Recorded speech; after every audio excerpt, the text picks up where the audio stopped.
नमस्कार. अनिलायन अध्ययन चक्र या ऑनलाईन संहिता वाचनाच्या उपक्रमामध्ये मी वैद्य मिहीर नचिकेत वाचसुंदर आपल्या सगळ्यांचं मनापासून स्वागत करतो. गेल्या काही सत्रांपासून चरक चिकित्सा स्थानामधील ग्रहणी दोष चिकित्सा हा अतिशय व्यवहार उपयोगी अध्याय आपण अभ्यासण्याचा प्रयत्न करत आहोत. ग्रहणी हे एक प्रकारे म्हटलं तर आयुर्वेदाचं बलस्थान आहे.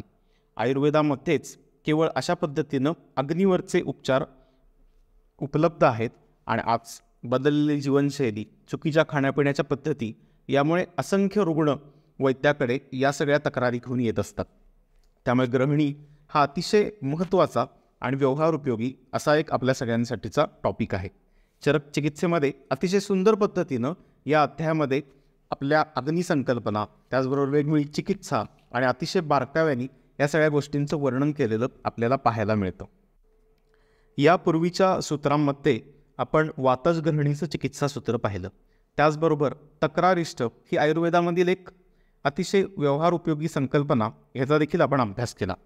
आज सूत्र क्रमांक 122 ते 133 या सूत्रांमध्ये पित्तज ग्रहणीचे चिकित्सा सूत्र आणि काही महत्त्वाचे कल्प याविषयी आपण आज या ठिकाणी चर्चा करण्याचा प्रयत्न करणार आहोत. पित्तज ग्रहणीच्या चिकित्सेमध्ये जाण्यापूर्वी नक्की पित्तज ग्रहणीमध्ये कशा पद्धतीनं दोषांची स्थिती असते याचं थोडक्यात एक रिव्हिजन करूया. पित्तज ग्रहणीमध्ये प्रामुख्यानं कटू आणि आम्लरसात्मक आहाराचे आधिक्य, त्याचबरोबर विदाही अन्नपान, क्षारांचं अत्यधिक प्रमाणामध्ये सेवन, त्याचबरोबर वारंवार अजीर्ण होण्याची प्रवृत्ती या सगळ्या गुणांमुळे पित्ताचा प्रकोप होऊन अग्निमांद्य झालेले असते. आपण यापूर्वीच्या सूत्रामध्ये सूत्र क्रमांक 66 चरक चिकित्सा स्थान अध्याय 15 यामध्ये एक सुंदर दृष्टांत चरकाचार्य देतात.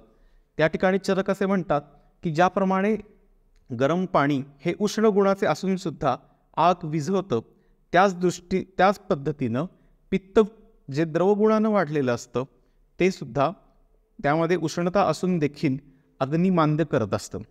म्हणजेच या ठिकाणी पित्ताचे जे आपल्याला वेगवेगळे गुण माहीत आहेत त्यापैकी द्रवगुणाने दुष्ट झालेलं पित्त, त्यामुळं झालेली ग्रहणी दृष्टी आणि अशातून पित्तज ग्रहणी अशा पद्धतीची काही एक बेसिक बॅकग्राऊंड आपल्या डोळ्यासमोर उभी राहते. यामधील पुढचा भाग आहे तो लक्षणांचा. अपक्व आणि पित्तवर्णाचा मल, त्याचबरोबर दुर्गंधीयुक्त आम्लोद्गार, उरोदाह, अरुची अशा पद्धतीची लक्षणं पित्तज ग्रहणीमध्ये प्रामुख्यानं आपल्याला पाहायला मिळतात. आता पित्तज ग्रहणीमधील या लक्षणांचा अभ्यास केल्यानंतर ज्यावेळी आपण चिकित्सेकडे येतो त्यावेळी पहिल्यांदा आपल्याला दोन गोष्टी डोळ्यासमोर असतात. एक अवस्था ज्यामध्ये दोष उत्कृष्ट आहेत आणि दोष काही प्रमाणामध्ये कोष्ठामध्ये आलेले आहेत त्यावेळी करण्याची चिकित्सा, आणि दुसऱ्या अवस्थेमध्ये ज्यावेळी दोष लीन आहेत, शरीराच्या धातूंमध्ये गेलेले आहेत, अशावेळी करण्याची चिकित्सा. या दोन टप्प्यांवर प्रामुख्याने पित्तज ग्रहणीमध्ये आपण चिकित्सा करत असतो. त्यामुळेच आता आपण सूत्रांकडे बघत असताना जर पाहिलं सूत्र क्रमांक 122 स्वस्थानगतम उत्क्लिष्टम अग्निनिर्विपाकम भिषक पित्तम ज्ञात्वा विरेकेण निर्हरेत वमनेन वा अविदाहिभिः अन्नैः च लघुभिः तिक्तसंयुतैः जांगलानां रसैः युषैः मुद्गादीनां खडैः अपि दाढिमामलैः ससर्षिपैः दीपनग्रांसंयुक्तैः तस्य अग्निं दीपयेत चूर्णैः सर्पिभिः चापि तिक्तकैः. मगाशी आपण ज्या पद्धतीनं चर्चा केली, जर दोष उत्कृष्ट असतील, स्वतःहून बाहेर जाण्यासाठी प्रवृत्त असतील, या ठिकाणी आपला जो ग्रंथातला शब्द आहे तो आहे बहिर्गमनोन्मुख.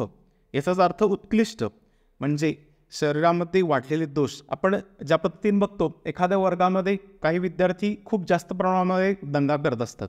अशावेळी काही विद्यार्थ्यांना शिक्षा म्हणून वर्गातून बाहेर काढणं ही त्यावेळची गरज असते. परंतु काही विद्यार्थी असतात ते कुठेतरी बाकाखाली लपलेले असतात, काही वेळा ते शांत असतात, कोणाच्या तरी आडून खोड्या काढत असतात. अशा विद्यार्थ्यांना त्यावेळी आपण डायरेक्ट त्यांच्यावरती काही कारवाई करू शकत नाही.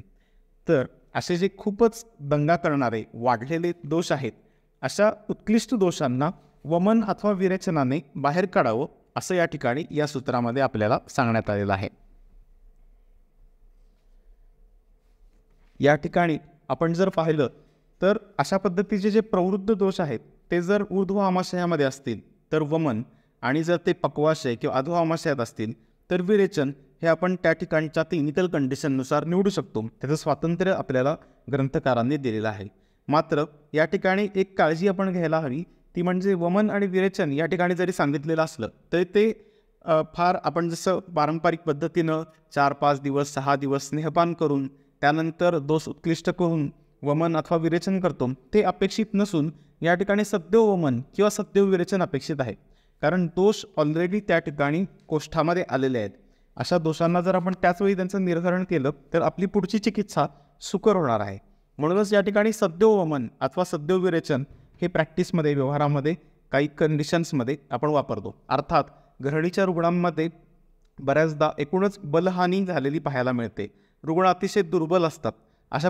अशा परिस्थितीमध्ये आपण फार तीक्ष्ण वमन अथवा विरेचनाच्या मागे लागल्यास काही वेळा व्यापद होण्याची शक्यता असते. ही काळजी घेऊन योग्य खबरदारी घेऊन मृदू विरेचन अथवा सौम्य स्वरूपाचं वमन जर आपण या ठिकाणी दिलं आणि कोष्ठातील जर ते दोष बाहेर काढून टाकले तर चांगल्या पद्धतीनं एक चिकित्सेची सुरुवात या ठिकाणी आपल्याला करता येईल असा व्यवहारामध्ये अनुभव येतो. दोष उत्कृष्ट असताना वमन आणि विरेचन हे पर्याय आपल्यासमोर आहेत. मात्र व्यवहारामध्ये 90% कंडिशन्समध्ये रुग्णांमध्ये अशा पद्धतीची अवस्था आपल्याला पाहायला मिळत नाही. अशावेळी आपल्याला सुरुवातीला जे दोष लीन अवस्थेमध्ये आहेत त्यांचं हळूहळू पाचन करून त्यांना मुख्य कोष्ठामध्ये आणून त्यानंतर आपण वमन विरेचनाचा आवश्यकतेनुसार विचार करू शकतो. त्यामुळेच तिक्त आणि मधुर रसात्मक द्रव्य आणि दीपन गुणात्मक औषधी अशा पद्धतीनं जर आपण आपला फोकस ठेवला तर एकूणच पित्तश ग्रहणीच्या या सर्व गुणांमध्ये आपण चांगल्या पद्धतीनं चिकित्सा करू शकतो. या ठिकाणी आचार्य पुढं म्हणतात, अविदाही लघु अन्नसिद्ध आहारात तिक्तरसाची द्रव्ये मिसळून जांगल पशुपक्ष्यांचे मांसरस किंवा मूग मसूर इत्यादी युषामधून किंवा दीपन आणि द्राही औषधांमधून आम्लरसात्मक डाळिंब इत्यादीचा वापर करून भोजन द्यावे. अर्थात या ठिकाणी आपल्याला आहाराविषयी देखील मार्गदर्शन पुढील सूत्रामध्ये करण्यात आलेलं आहे. या ठिकाणी मला आपलं लक्ष आकर्षित करायचं आहे ते घृत संकल्पनेकडे.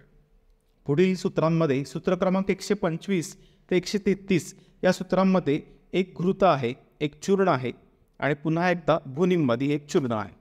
तर मला असं वाटतं की या ठिकाणी आपण कल्पांमध्ये न अडकता ह्या कल्पांचं प्रयोजन या ठिकाणी काय असावं यावर विचार करण्याची आवश्यकता आहे.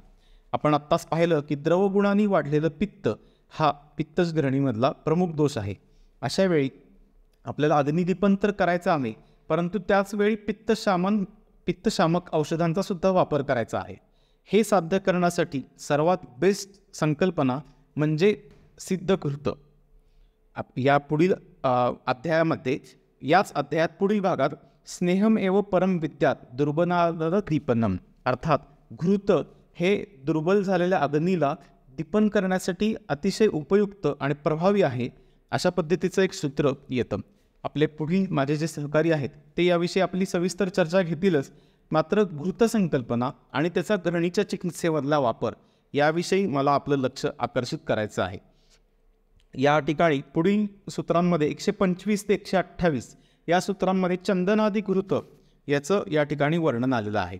चंदनादी घृतामधले जर आपण एकूण घटक द्रव्य बघितली तर त्यामध्ये प्राधान्यानं चंदन, पद्मकाष्ठ, वाळा, नुस्ता, सारिवा, वासा, निंब, उदुंबर, अश्वत्थ, वट, त्वक अशा पद्धतीच्या द्रव्यांचा समावेश आहे. आत्ता आपण म्हटलं त्या पद्धतीनं दीपन करणं, त्याचवेळी अग्नीचं संदूषण करत असताना पित्तशमन करणं यासाठी घृताची निवड केली. आता या द्रव्य कोणती आपण ॲड केली तर ती कषाय रसात्मक, शीत, तिक्त, मधुर रसात्मक द्रवाचं शोषण करणारी.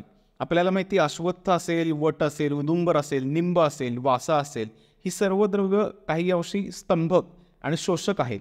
चंदन, वाळा, मुस्ता हे सुद्धा त्याच गुणांचे आहेत. या सगळ्या द्रव्यांच्यामुळं द्रवाचं शोषण होण्यास जे द्रवगुणांनी वाटलेलं पित्त आहे त्या अतिरिक्त द्रवाचं पित्तातील शोषण करण्यासाठी या ठिकाणी या सर्व द्रव्यांचा वापर चंदनादी घृतामध्ये केलेला आहे. पुन्हा या सगळ्या द्रव्यांच्या जोडीला घृत आहेच, त्याचबरोबर यामध्ये अन्य अग्निदीपन, पाचन अशा पद्धतीची काही द्रव्य ह्यामध्ये ॲड केलेली आहेत. अशा पद्धतीनं एक कॉम्बिनेशन जर आपण चंदनादी घृताचं बघितलं तर उत्तम पित्तशामक, त्याचवेळी द्रवगुणांनी वाढलेल्या पित्तामधील एक्स्ट्रा जो द्रवांश आहे ते कमी करणं आणि ॲट द सेम टाईम दीपन करणं म्हणून या ठिकाणी चंदनादी घृताची निवड या ठिकाणी आचार्यांनी केलेली आहे. व्यवहारामध्ये अशाच पद्धतीनं काही सोप्या द्रव्य, ह्यामध्ये काही विशिष्ट द्रव्य घेऊन सुद्धा जी द्रव्य पित्तशामक आहेत मात्र त्याचवेळी अग्नीचं दीपन करणारी आणि पाचन करणारी आहेत, मुस्ता असेल, त्याचबरोबर सारिवा असेल, अशा पद्धतीच्या द्रव्यांचा सुद्धा आपण व्यवहारामध्ये उपयोग करू शकतो. मी वैयक्तिक प्रॅक्टिसमध्ये शतावरी घृत अशा पद्धतीच्या कंडिशन्समध्ये वापरतो आणि त्याचे खूप चांगल्या पद्धतीनं रिझल्ट्स येताना पाहायला मिळतात. एकूणच आत्ताच्या या आपल्या सूत्रांमध्ये घृत चिकित्सा किंवा घृताचा चिकित्सेमधील वापर याविषयी मला आपलं लक्ष आकर्षून घ्यायचं आहे. ह्या घृतांचा जर आपण काळजीपूर्वक चिकित्सेमध्ये वापर केला तर रुग्णाचं बल सुधारणं, ओज सुधारणं, कारण घृताची जी ॲक्शन आहे ती ऑलमोस्ट शरीरामधल्या सगळ्या धातूंवरती झालेली आपल्याला पाहायला मिळते. त्याचबरोबर अग्नीचं सुद्धा चांगल्या पद्धतीनं संरक्षण करणं, अग्नीची चांगल्या पद्धतीनं काळजी घेऊन जे एक्स्ट्रा पित्त आहे ते कमी करणं, हे सर्व गोष्टी या ठिकाणी आपल्याला या चंदनादी घृतामधून किंवा अशा पद्धतीच्या घृतसंकल्पनेच्या वापरामधून पित्तज ग्रहणीमध्ये आणि एकूणच ग्रहणीच्या चिकित्सेमध्ये साध्य झालेल्या पाहायला मिळतात. त्यामुळे या घृतांचा आपल्या चिकित्सेमध्ये आपण सगळ्यांनी आवर्जून वापर करायला हवा. चंदनादी घृतानंतर सूत्र क्रमांक 130 ते 133 या सूत्रांमध्ये 2 चूर्णांचं वर्णन या ठिकाणी आलेलं आहे. मग अशी आपण जसं चर्चा केली, दोष शरीरामधला कुठला प्रधान आहे त्यानुसार आपल्याला आचार्यांनी कल्पना जी आपण वापरणार आहोत, भैषज कल्पना, त्याची निवड केलेली पाहायला मिळतं. आपण जर कफज ग्रहणीमध्ये गेलो तर त्या ठिकाणी आपल्याला काही वेळा आसव, आरिष्ट अशा पद्धतीच्या कल्पना वापरलेल्या दिसतात. वातज ग्रहणीच्या चिकित्सामध्ये आपल्याला तैल, घृत यांचा वापर प्राधान्याने दिसतो. अशाच पद्धतीनं पित्तज ग्रहणीच्या चिकित्सेमध्ये या ठिकाणी घृत आणि या चूर्णांचा वापर या ठिकाणी आचार्यांनी केलेला आहे. नागरादी चूर्ण ह्या अतिशय, यातले जर कंटेंट बघितले तर आपल्याला सहज उपलब्ध असणारे आणि प्रभावी काम करणारे अशा पद्धतीचं हे एक कॉम्बिनेशन या ठिकाणी आपल्याला पाहायला मिळतं. यामध्ये जर आपण बघितलं तर सुंठ, अतिविषा, मुस्ता, त्याचबरोबर कुटज, पाठा अशा पद्धतीची दीपन आणि पाचन करणारी उत्तम द्रव्य या ठिकाणी आलेली आहेत. यामध्ये धातकी असेल, मुस्ता असेल, त्याचबरोबर कुटजत्वक ह्यांचा स्तंभनासाठी सुद्धा चांगल्या पद्धतीनं उपयोग झालेला व्यवहारामध्ये आपल्याला पाहायला मिळतो. एकूणच उत्तम दीपन, पाचन आणि द्रवशोषक तसेच स्तंभन अशा गुणात्मक द्रव्यांचा एक चांगला समुच्चय या नागरादी चूर्णामध्ये आपल्याला पाहायला मिळतो. आता या ठिकाणी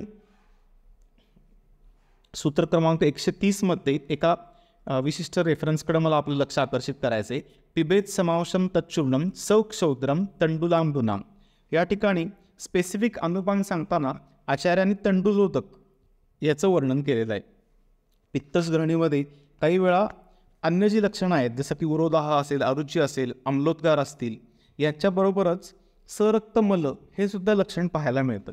अशा पद्धतीनं जर गुदद्वाराद्वारे रक्त प्रवृत्तीची टेंडन्सी त्या व्यक्तीमध्ये असेल तर आवर्जून या ठिकाणी तंडुलोदक, ज्याला आपण व्यवहारामध्ये तांदळाचं धुवण म्हणतो, त्याचा वापर आपण करू शकतो. तंडुलोदक हा आपल्याला प्रचलित कल्प आहे. स्त्रियांमधील प्रदराच्या तक्रारी असतील किंवा आरशासारख्या काही अवस्थांमध्ये ज्यावेळी सरक्त मल असेल त्यावेळी आपण याचा वापर करतच असतो. तर तो वापर या ठिकाणी नागरादी चूर्णाच्या अनुपानामध्ये या ठिकाणी सांगितलेला आपल्याला पाहायला मिळतो. अशाच पद्धतीनं पुढील जे चूर्ण आहे ते भूनिंबादी चूर्ण आहे. पुन्हा एकदा भूनिंबादी चूर्णामध्ये त्रिकटू असेल, त्याचबरोबर किराततिक्त, मुस्ता, इंद्रयव, कुटकी, चित्रक अशी सर्व अग्निदीपक, पाचन अशा पद्धतीची औषधं यामध्ये जास्त प्रमाणामध्ये आहेत. या ठिकाणी सुद्धा आपण जर या अनुपानाचा विचार केला तर स्पेसिफिक गुळशीतांबू याचं वर्णन या ठिकाणी चरकाचार्यांनी केलेलं आहे. गुळाच्या थंड पाण्याबरोबर हे चूर्ण पिल्यास पित्तज ग्रहणी आणि गुल्म यांचा नाश करते असं फलश्रुतीमध्ये वर्णन या सूत्रामध्ये आलेलं आहे. अशा वेळी ज्या आपल्याला काही स्पेसिफिक अनुपानं ग्रंथामध्ये आढळतात तर त्यांचा निश्चितच त्या ठिकाणी काही महत्त्वाचा रोल असतो. कॅटलिस्ट म्हणून किंवा एक व्हेकल म्हणून त्या प्रत्यक्ष धातुगामी विशिष्ट औषधं करण्यासाठी किंवा त्या अवयवगामी ती औषधं करण्यासाठी अनुपानाचा रोल या ठिकाणी अधोरेखित होतो.